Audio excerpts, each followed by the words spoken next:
Hi guys, and welcome to another episode of Kabir Considers. In this video, we're going to meet the billionaire who works a normal job. I mean, wow, I need to know why. And by normal job, I don't think it's like, he's a postman or something like that. Maybe he runs a huge company, and because he enjoys maybe facing customers, he works on the shop floor in his company. I'm guessing that's going to be what's happening here, because if you're a billionaire, like self-made, like you've had to build an enormous business to get to that level. So why wouldn't you work in that business? So yeah, I'm quite eager to see what the story is here. What's the range of revenue all this does? Over 600 million. A year? Yeah. Basements. Meet Larry Janeski, the blue-collar billionaire. He has built one of the largest and most successful basement repair companies in America. He's invented revolutionary products that millions use across their home. He has a portfolio of blue-collar businesses making $650 million a year. And he's achieved this all while working less than the average CEO. If you have to work 70 hours a week, you're doing it wrong. So today we're finding out what it takes to build a billion-dollar blue-collar empire. You've been running this for 40 years. Well, I started when I was 17. And how much did you make your first year? I made, $18,000 maybe, I don't know. I got a call when I was 18 years old. Can you build a house for me? Yeah, but I'm 18 years old. So if that's a problem, let me know. In 6 weeks, me, my friend who was 17 years old, and my younger brother who was 14 years old on summer vacation, the three of us, you can't make this up. We built a house, and Wow. when we were done, the guy next door come. How on earth did they build a house at 18? Because they had to dig a foundation, and that requires heavy machinery, right? Like, did they have the licensing? So many questions. Says, can you build mine? And then we built his, and the guy on the other side comes over, can you build mine? And that's it. I was off to the races. How does it feel when I say the phrase blue-collar billionaire? It might be surprising to you, but hello, and before, 1990, we didn't have computers, and there were people that did well before then, okay? So tech isn't the only way to make money, okay? You go to the store, you buy groceries, you go to a mall, and you have all this retail. But, the cool thing is about working with your hands is that you can never be replaced by AI. Amazon's not going to take over. Your job is not going to be offshored to India or anywhere else, right? Nobody can go in to a homeowner and fix their basement. I mean, I think he's partially right about that. I do think eventually you're going to start seeing robots doing a lot of construction work, like menial stuff, moving objects from A to B. Eventually you will see robots building and doing quite complex repair work as well. But I do think it's going to be genuinely another sort of 40 years until we get to that point, 30, 40 years. So for the meantime, I think he's right.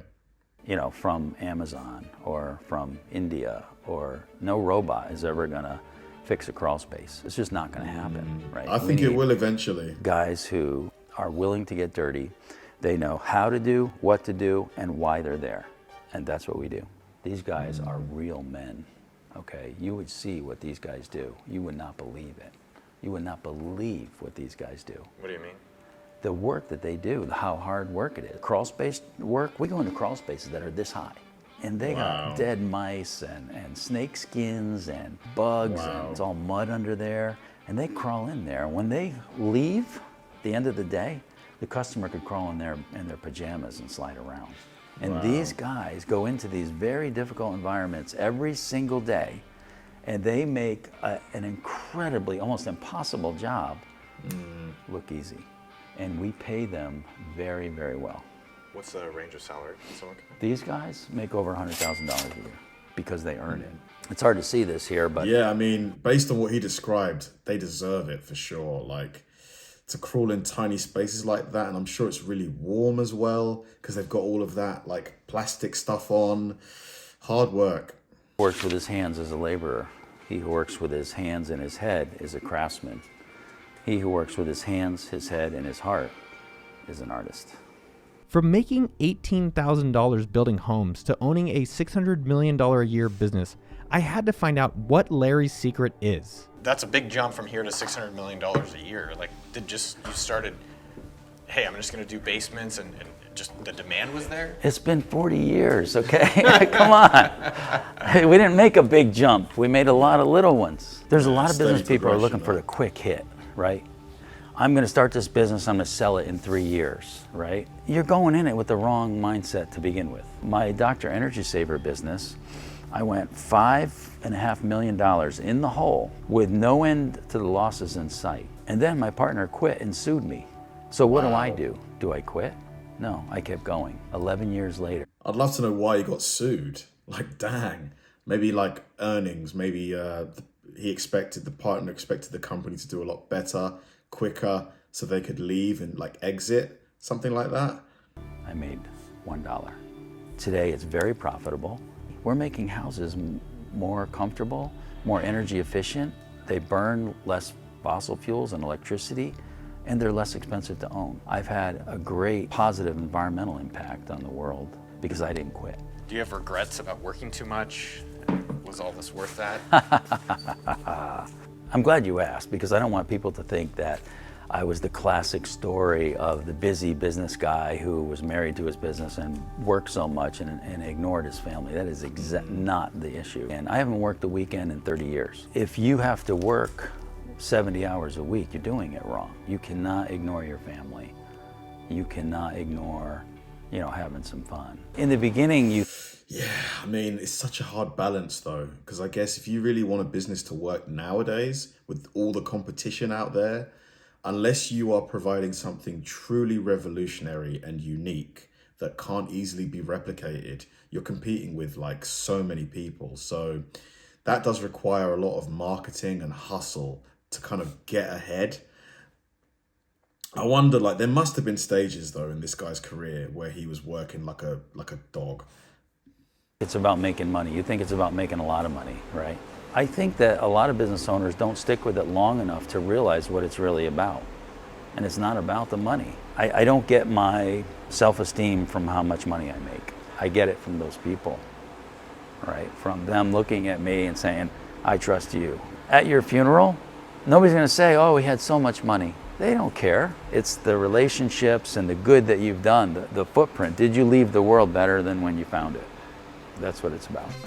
I've been working hard on my upcoming book, $1 Million. A huge part of Larry's success that he downplayed in his early career was how serious he took having a positive mindset. You got a lot of your education through motivational tapes. You got a lot of your learnings early on. I discovered Nightingale Conant audio programs when I was 19, and it changed my life. And I would listen to cassette tapes driving around in my truck. And my friends would make fun of me, you know, listen to all that motivational crap and stuff. So I kind of hid it from them for a long time, you know, but I wear those things out. Yeah, Brian Tracy and Earl Nightingale, you know, he's like a father to me, you know. And now it comes full circle as Larry has created his own motivational tapes to inspire others on their journey. Some people say, to be honest, I have a lot of time for like affirmations and things like that. You really, like, if you can convince yourself of something, if you say something enough times, I do think you can convince yourself you are that thing. So I do, you know, fully like co-sign with like listening to like positive affirmations that, you know, that kind of help you mold like your psychology if you're trying to achieve a goal and stuff. I think it works. I can't be successful because I'm not talented. Really? I don't believe that.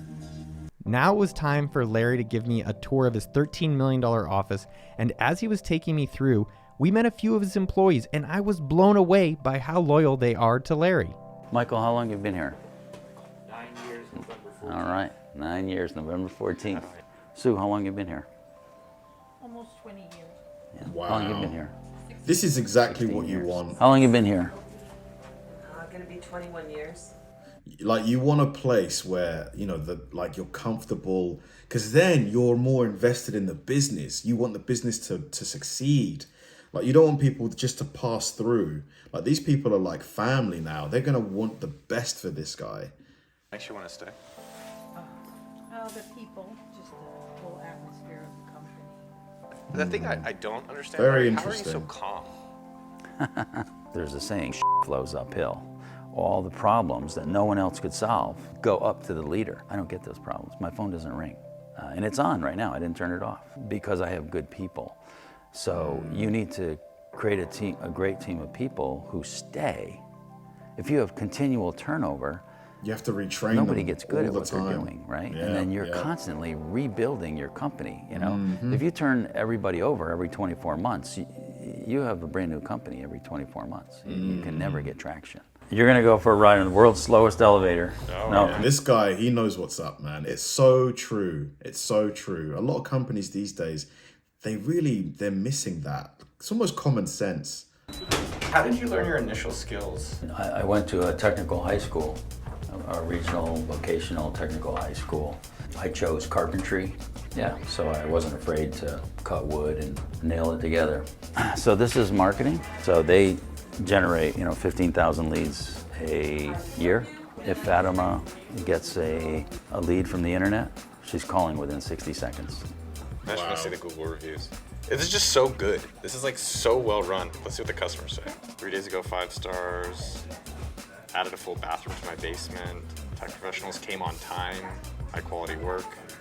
They put in a basement dehumidifier system. So all this is displays of different products that we either manufacture or distribute to our This guy is awesome. You can tell he's a founder CEO. Because a lot of CEOs, they didn't found the company. They haven't worked for the company for very long. So they don't really live it. Like, this guy lives and breathes this company. Like, this is, like, he knows everything inside out. So he knows what he's talking about. So he's going to have realistic expectations as well from his employees.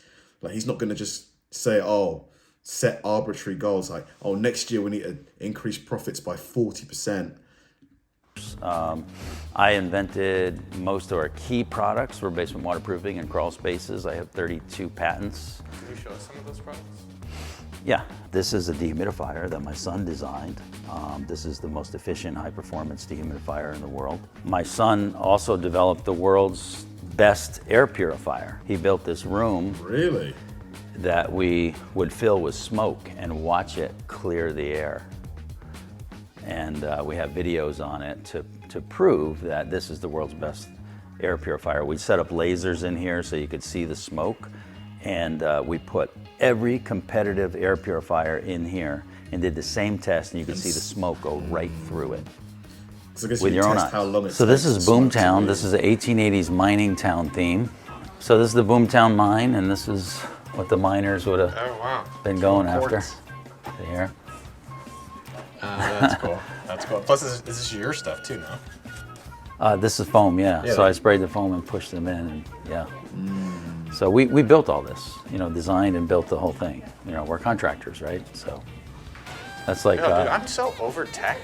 This tech company suck, dude. I'm getting dirty. Yeah. My hand's messy, So this is a vintage industrials. To be fair, it must be satisfying to work in, like, the trades, whether it's a plumber, carpenter, because you're doing something physical. When you're done, you can see the result of what you've done. And all the desks are like 100-year-old oak desks, and all this stuff is all this stuff, including light fixtures, is from old factories and stuff. This is a sculpture of the business machine model. All my dealers walk in here, they know what that is, and it actually operates.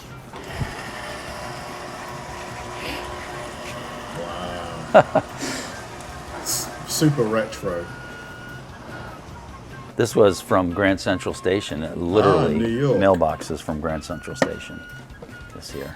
When someone says He blue definitely collar, likes what the does old world sort of How does stuff, that make you doesn't he? feel, or what do you think when you hear that? For me, I've always been blue collar. I don't think of it that way. I don't think that white collar is any better. I mean, you could have a guy who's a billionaire, but if his foundation's messed up, Who are you gonna call now, buddy? If you like this video, you are gonna... Super interesting, super interesting. Really interesting and inspiring, to be fair, you know, because like as someone who wants to, you know, run a business, like a large business someday, like to me, he's the kind of like boss or leader that I would like to be, because you can tell his employees really, really like him. Like the ultimate proof that an employee likes you and your company is just by staying there. Like, not by leaving and writing a beautiful letter or something, just by staying, you know. To stay at a company 20 years these days, nobody does that anymore. Nobody. Every career coach will say jump every 2 years or every year and a half. But, you know, because I'm sure some of these people probably could have got pretty good pay rises, but then again, he might be paying them really, really, really, really well. Like, he must be, because, you know, these people are smart. I'm sure they're getting offers, you know, I'm sure they're looking at, you know, where places they can make more money, but the environment he's created there and the conditions and, you know, everything else, you know, he keeps his staff. And he's so right. If you're constantly rehiring new staff, you know, you're spending so much time training staff that aren't generating revenue that it's going to affect the business negatively. Really, really, really interesting guy. Thanks for watching, guys, and I'll see you in the next one.